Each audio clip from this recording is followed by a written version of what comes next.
Roadkill's legacy extends far beyond the cancellation itself because the series fundamentally changed how automotive entertainment was presented to audiences around the world.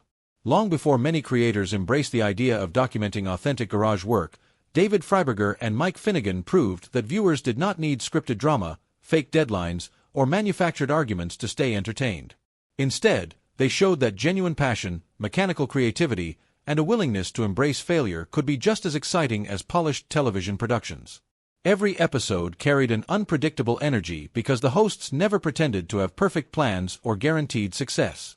Engines exploded, transmissions failed, tires shredded, and carefully planned road trips often turned into rescue missions, yet those moments became the show's greatest strengths rather than its weaknesses.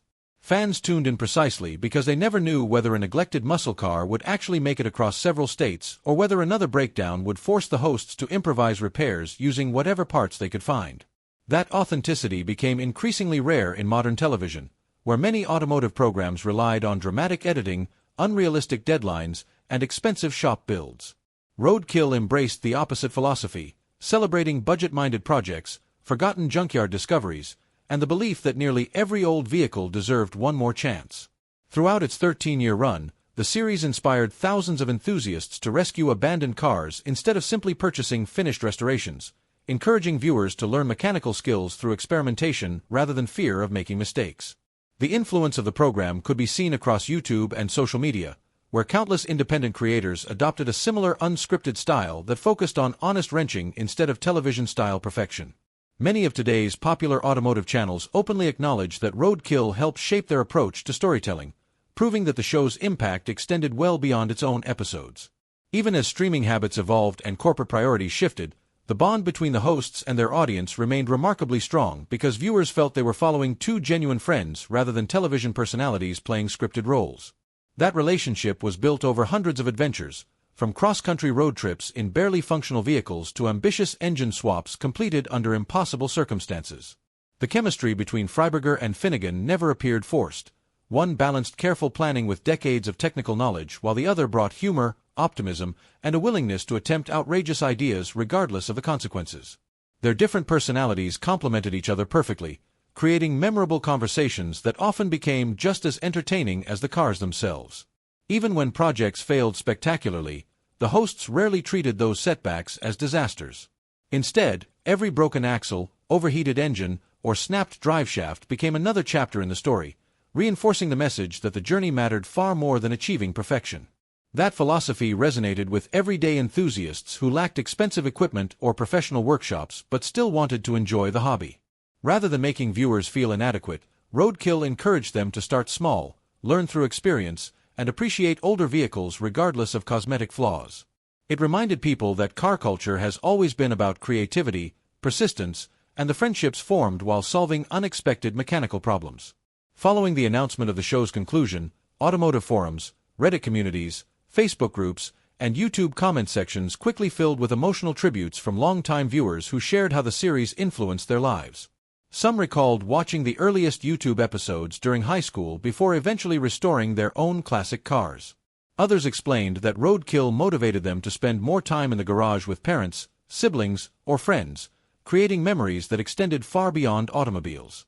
Professional mechanics also praised the program for demonstrating that even experienced builders encounter setbacks, reinforcing the idea that mistakes are an unavoidable part of learning. Numerous fans pointed out that the show's educational value often went unnoticed because the humor overshadowed the impressive amount of technical knowledge shared throughout each episode.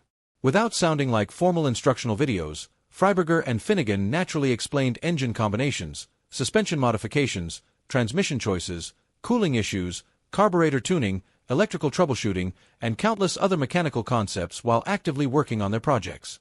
Viewers absorbed practical information almost effortlessly because it was presented within entertaining adventures rather than classroom-style lessons. That educational element helped introduce younger audiences to classic American performance cars, preserving interest in vehicles that might otherwise have faded from mainstream attention. The cancellation therefore represented more than the end of another television series. For many enthusiasts, it symbolized the conclusion of an era that celebrated grassroots automotive culture before corporate streaming strategies became the industry's primary focus. While Warner Bros. Discovery never publicly suggested that Roadkill lacked popularity, its broader restructuring efforts affected numerous productions across multiple entertainment divisions, making it difficult for specialized programs to survive despite loyal audiences. MotorTrend itself experienced significant operational changes, including the closure of production facilities and the cancellation of several well-known automotive series that had developed dedicated followings over many years. Those decisions reflected broader business priorities centered on reducing operating costs and consolidating content rather than individual judgments about each show's quality. Nevertheless, fans continued debating whether Roadkill might have enjoyed a longer future had it remained freely available on YouTube instead of transitioning behind a subscription service. Many believed that the move inevitably reduced casual viewership because newcomers were less likely to discover the series organically, limiting its ability to attract younger audiences who increasingly consume automotive content through free digital platforms. Although dedicated supporters followed the show to MotorTrend on demand, the subscription model arguably reduced the viral momentum that originally fueled Roadkill's rapid growth.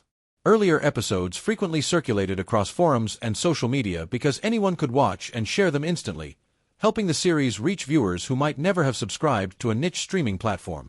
In today's digital landscape, discoverability often plays an equally important role as production quality, and many observers feel that Roadkill gradually lost some of that advantage after leaving YouTube.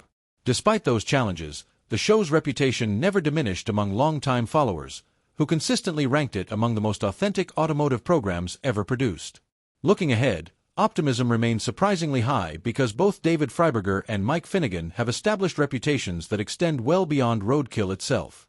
Their individual expertise, personalities, and loyal fan bases provide countless opportunities for future collaborations, independent productions, live events, and online content that could continue inspiring enthusiasts for years to come. Whether they reunite under a different banner, expand their existing personal projects, or pursue entirely separate ventures, few fans believe their contributions to automotive media have truly reached an end. If anything, the conclusion of Roadkill may simply represent the closing of one successful chapter before another begins. The automotive world has evolved dramatically since 2012, with digital creators now enjoying greater independence than ever before, making it entirely possible that future projects could reach audiences without relying on traditional television networks or subscription services. Regardless of what happens next, Roadkill leaves behind an extraordinary legacy built not through extravagant budgets or scripted television drama but through authenticity, friendship, mechanical curiosity, and an unwavering belief that almost any forgotten vehicle deserves another chance to hit the open road.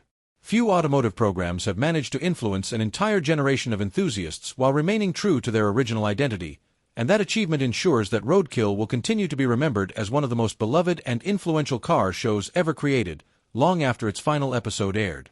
vidIQ